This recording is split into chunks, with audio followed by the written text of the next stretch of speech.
Welcome to the channel. Thank you very much for stopping by. Today I wanted to talk about leagues, different leagues of football. Now, I'll start off with kind of the anomalies of it all, like how Cal and Stanford are in the ACC, and now Sacramento State is going to the Mid-American Conference. It just seems to be a little odd. And that's all fine and dandy.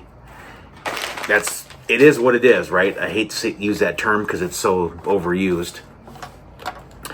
But the UFL, United Football League, how there's only 8 teams in there. You know, I get it. I always think that having more teams means more of an interest. Now, if you just have like 8, it's minuscule. Even to the NFL, there's 32 teams, and I wish they would add more. I would do. I know I'm kind of going in different directions, but just hear me out.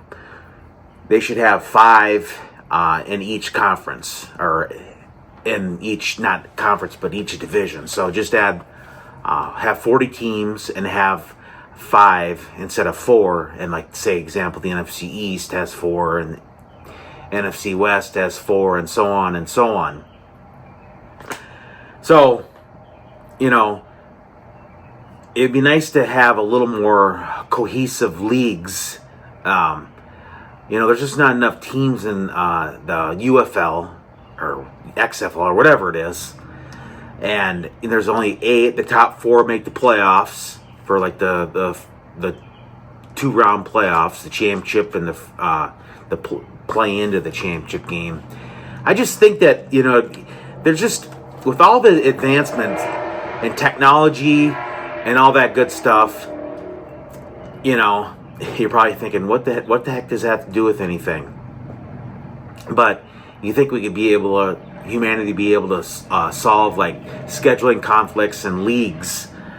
Hopefully this video is not that vague, but I figure not many people are going to watch it, so even if it does, the bottom line is I wish they would fix some of the leagues, the scheduling, and the ridiculousness of Stanford and Cal being in the ACC, and now Sacramento State is going to the MAC.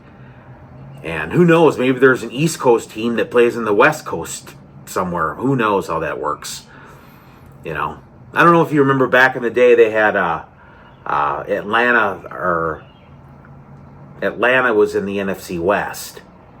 Now they're in the NFC South, but before Seattle came and Houston, because when Houston came to the AFC, Houston Texans, the Seattle Seahawks went to the NFC West, which makes more sense. They were in the AFC West, and then way back in the day, Tampa Bay Buccaneers were in the AFC West back in 1976.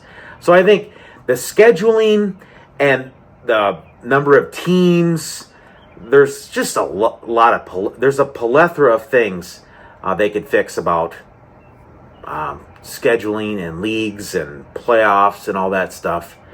It just never ceases to amaze me that it's 2026 and they still have issues with things like this.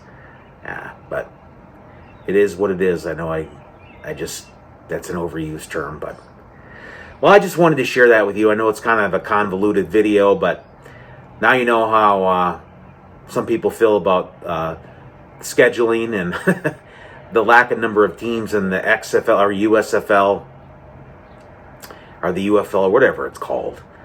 8 teams, really? I mean, so winning a championship doesn't even mean nothing. I mean, it does, but when you only have 7 other teams you're playing against, it doesn't, make any sense how sometimes they do this stuff.